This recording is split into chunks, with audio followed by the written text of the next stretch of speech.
நிலையில்லா உலகிலே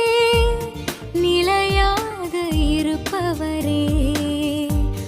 உறவில்லா உலகிலே